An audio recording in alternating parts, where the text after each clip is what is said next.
Welcome to Health School, where we help health professionals create life-changing results for their clients and patients through functional medicine and nutrition, whilst equally helping them scale their business online and attract high-value clients. I'm Jake Carter, your host and the founder of the Institute of Health. Make sure you sit back, grab your pen, because we're going to dive in deep. So what is functional medicine? That's a question that I get asked every single day, and it's an important one. We can see that it is ranking at the highest level of all time in SEO on Google Trends worldwide, and understandably. Before I explain what functional medicine is, I think it's really important for us to unpack a little bit of our current state of health. Well, first of all, the health industry is the most desired and most needed industry in the world today as it stands. And again, we can compare this into things like Google Trends and look at search terms for fat loss, hypertrophy, even biohacking. We can see that health ranks 4 times higher than its second competitor, which is fat loss. So this is really showing the desire and the attention what health is getting worldwide. The challenge with this is that our healthcare system is possibly more disease care, and understandably, because when we look into disease, it's quite urgent. It's a necessity to address that. And there's many cases where someone may have got hit by a car, maybe even shot or stabbed, depending on where you live. And there's certain interventions which have to take place. And usually it's quite invasive as well. When looking at healthcare, on the other hand, it's almost looking in the other direction. And there's many different steps which are required to possibly be paid attention to, invested into, nurtured, before disease starts to progress. What I'm going to do in this small podcast today is I'm going to break down some of the stats around health and equally some of the stats around our healthcare system so we can begin to recognize the urgency for functional medicine and how much it can possibly help with your own life or maybe those that you care about. So I'm going to pull up some stats here. First of all, in 2018, the health industry was worth more than $8.5 trillion US, which is absolutely huge. Now, the problem with this is that it's getting more and more expensive to look after our health. And we can see that from organic food, maybe low tox products, or maybe even just living a life which doesn't really create so much constraint around you and enables you to invest into healthful activities, whether that's grounding, walking, you name it. You have to have a level of flexibility in your life. And equally, that can cost money if you're stuck in a job. So when we look into health, I think one of the biggest problems what we face right now is that we're in the denial of the decline of our health. And we can see this worldwide with certain stats. We can see that 1 in 10 women have PCOS. We can see 1 in 10 women have endometriosis. We can see that over 500,000 infants in the United States of America are prescribed psychiatric drugs. Now, granted, they may be prescribed this to assist with things like bedwetting, but nonetheless, there's many different reasons why they may be wetting the bed, and it most likely isn't a medication deficiency. Some other stats we can look into is that 7 out of 10 deaths are from chronic disease. And what's heartbreaking about that is that chronic disease is largely preventable. We can even see that 1 out of 3 males have infertile sperm. We can see that 1 in 6 Americans have an autoimmune disease, and that's actually more than cancer and heart disease combined together. So our current state of health is really struggling, and we're not getting better. We may argue that we're possibly living longer, and this is possibly due to intervention, cleanliness of water, food storage, and things like this. However, I would argue that we're dying longer, that our quality of health has been sacrificed for the quantity of life that we experience. And I would even argue that many of us don't have the opportunity to truly experience life because we're confined in a 9-to-5 job. So looking into this, we actually have 24/7 access to food. And this means that we're heavily overfed, but equally undernourished. We can see that more than 1 out of 3 individuals in the United States of America have at least 10 minerals that they're deficient in. And we can see that worldwide, obesity has nearly tripled since 1975 and is now officially classed as a disease. And subsequently, with obesity, there are a number of comorbidities which can come into play, such as high blood pressure, such as insulin resistance, such as increased cardiovascular disease risk. And not only is it a burden on that individual's health, but also the economic system as well. On top of this, we can see that the lifestyle that we modernized and we just widely accept as normal has a number of health consequences with it too. We can see that on average, we spend 18 years of our life sat down. and this is due to the modern day work environments. We can see that we spend over 90% of our time indoors, yet we're designed to be outdoors and get this exposure to sunlight for vitamin D and our circadian health. And we can equally see that the air inside is up to 5 times more polluted than the air outside of our homes.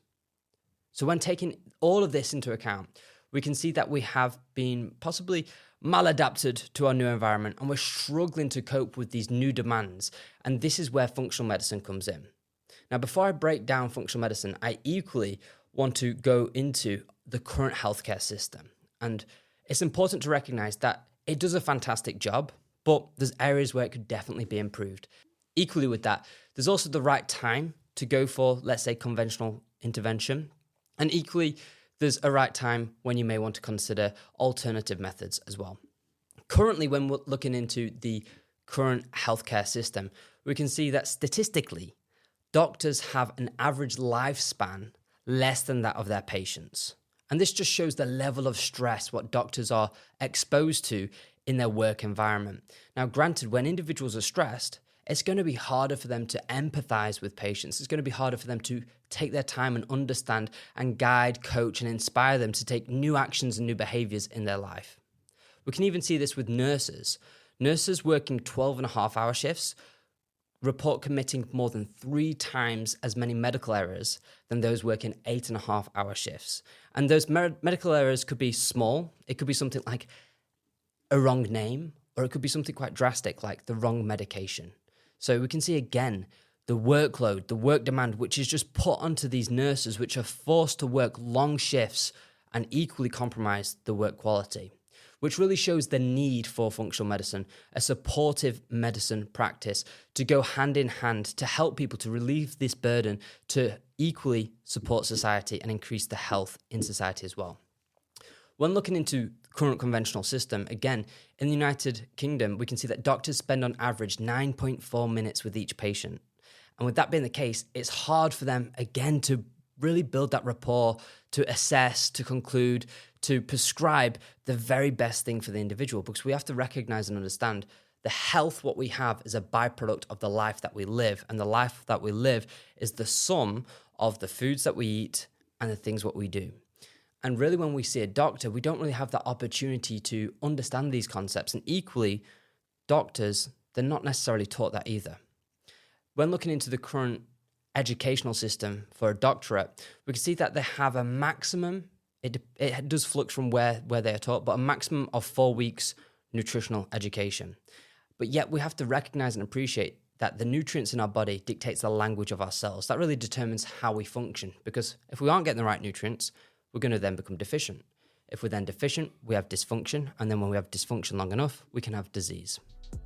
Hey, if this has been useful so far, we'd love to share some of our resources with you. So simply reach out on Instagram and send the word podcast. Then last but not least, in a 2013 survey, the average number of patient visits a doctor had per day was 19. Now, I don't know about you, but when I used to work as a personal trainer and I used to see 10 to 15 clients in a day, I would be exhausted. I would be wiped out. So then understanding the demands that the average number of patient visits per day was 19. This would be day after day after day. We can see that the stress would compound, and no wonder why this is having a burden on doctors' health. So now we can understand exactly the importance of functional medicine and the requirement. I'm going to break down just 10 benefits of functional medicine and how it can help individuals, and equally how it's different from the current conventional medical model.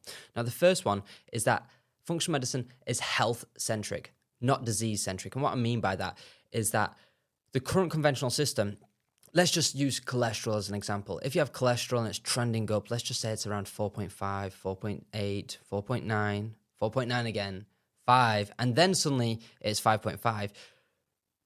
Intervention won't be done until the cholesterol is above the conventional ranges, when it possibly reaches 5.5. But yet we could look at the pattern and see that it trends up. So in the current conventional model, we can see that there is this time delay. There's just that waiting until there is the classification of things being a problem before the problem is fixed. Whereas with functional medicine, it looks to see when problems are possibly about to occur and tries to prevent them by looking at maintaining health rather than addressing disease, because it is a bit of a spectrum. We can see that we could have disease here, and then we could have dysfunction, then we could have deficiency, then we could have normality, and then over here we can have health. Just because this section here is the absence of disease doesn't mean it is equally health itself. So it's really important to understand that it is the opposite end of the spectrum. It's looking in a different direction, and they equally go hand in hand. Now, the second point, the second benefit for functional medicine is that the standards are based on health as opposed to the average state of the population.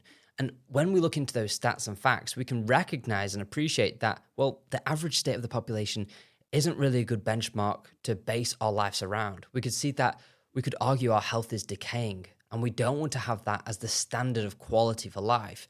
So instead of using conventional ranges, which may be this far apart, the functional medicine approach is using functional ranges, which sit within the conventional ranges, largely speaking. There may be the odd anomaly. And this then is really focused on this tighter range, which plays within the parameters and the rule book of conventional medicine anyway, but it really protects health from a different set of numbers, ranges, ratios, relationships, and other factors there too. Now, the third benefit here of functional medicine is that it appreciates the interconnected systems within the body. Rather than conventional medicine, which tends to view the body through the lens of a keyhole, it tries to look at the problem, at the symptom like this, whereas functional medicine views the symptom as a trap, and it appreciates that all the other systems within the body talk to one another, and it enables this better flow and function. A really good example here is a car crash. If someone's had a car crash, they might actually have traumatic brain injury, and they could have issues with the vagus nerve. Issues with the vagus nerve could then lead to things like maybe gastroparesis or maybe issues with motility, and that could lead to things like constipation. If someone has constipation, they could have an overgrowth of bacteria, which could then lead to SIBO, and that might lead to things like bloating and a hard time digesting certain foods and other gut health related symptoms there as well. So if they were to go and see a GP and a gastroenterologist, they may want to assess those gut health symptoms and then neglect the fact that they should be looking into vagus nerve health and equally asking the individual if they've experienced a car crash. Here we can see the interdependent systems and how they work with one another in order for our bodies to function. So we don't disregard that, we recognize that, and we try to really get this root cause upstream approach. Benefit number 4 is that we use patterns, ratios, and relationships to get a deeper understanding into the internal blood work, into the internal symptoms of how our body is really functioning, to read the story within us, rather than taking everything at face value and looking at it in an isolated situation. Now, for point number 5, it is heavily patient-centric, particularly around the consultations. We already spoke about the rushed conventional 9-minute consultations that doctors largely have in the United Kingdom. In functional medicine, consultations can be upwards of 90 minutes. And not only do they integrate the objective data, possibly using things like blood tests, stool tests, organic acid tests, Dutch tests, or anything like this, but they equally marry it with subjective questions, because it's the subjective questions which give you the story and it's the objective data which gives you the detail, and they go hand in hand to tell you the full complete picture of the individual. So it really does require time to assess the individual, to look at visual biofeedback markers, to ask the right questions, to understand how they are saying it, and equally build trust in that relationship so they can feel guided with you and they can follow your advice and follow your plans and have the adherence, because at the end of the day, it's not how much you know, but it's how well you can help them understand and trust and follow the system, what you provide. Point number 6. As I mentioned earlier, it addresses the root cause rather than masking the symptoms. A good example here is if someone has a headache, the doctor, or they just might actually just be, used to doing this, they might actually take something like Panadol or paracetamol. But that isn't addressing the root cause of why they have a migraine or why they have a headache. There are many different reasons. We always have to ask why. In functional medicine, we recognize that it's more important to understand the patient than the disease the patient has. Equally, it's more important to understand the client than the goal the client has. So this comes into asking why, seeking to understand before being understood. And for example, in the case of a migraine, it could be anything from dehydration, alcohol, acetaldehyde, it could be poor sleep, it could be obstructive sleep apnea. There are many different reasons as to why migraines could occur. So we have to truly understand why so we can make sure we address it at the root cause to hopefully prevent it from coming back in the future. Now, for point number 7, we have to recognize that each person is a unique individual. We can't apply a cookie cutter, one size fits all approach. A really good example here is one man's food could be another man's poison. So when looking into certain foods, there are a number of nutrients, and equally there's a potential number of anti-nutrients which may come at play here. A prime example with this is, let's say, high histamine foods.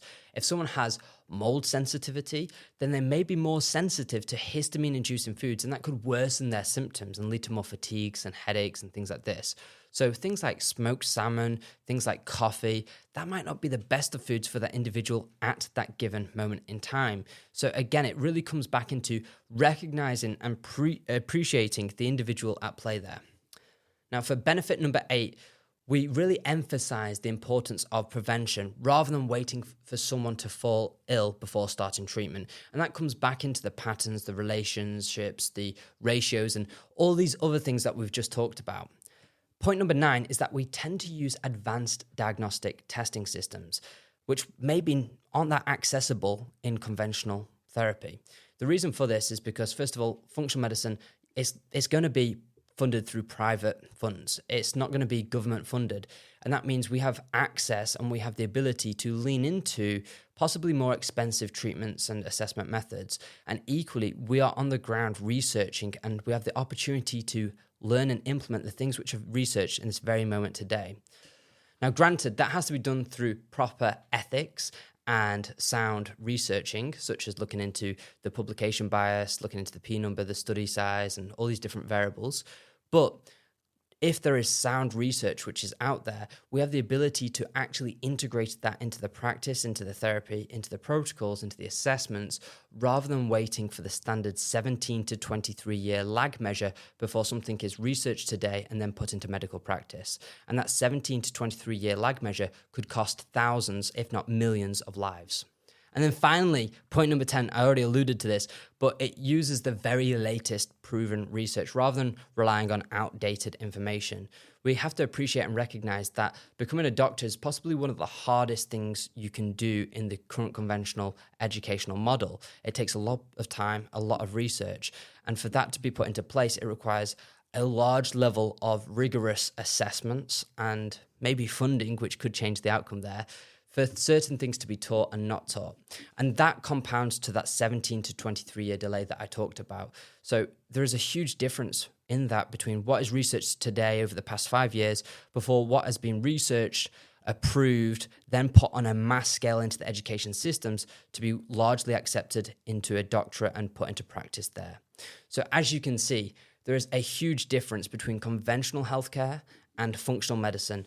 And we have to recognize both play a very important part at keeping everyone alive and healthy. You've made it to the end, and that means not only are you committed to yourself, your business, but also your clients, and we'd love to support you. So whether that means attracting high-value clients, scaling your business online, or simply creating life-changing results, head over to my Instagram, Mr. Jake Carter, and send the word READY.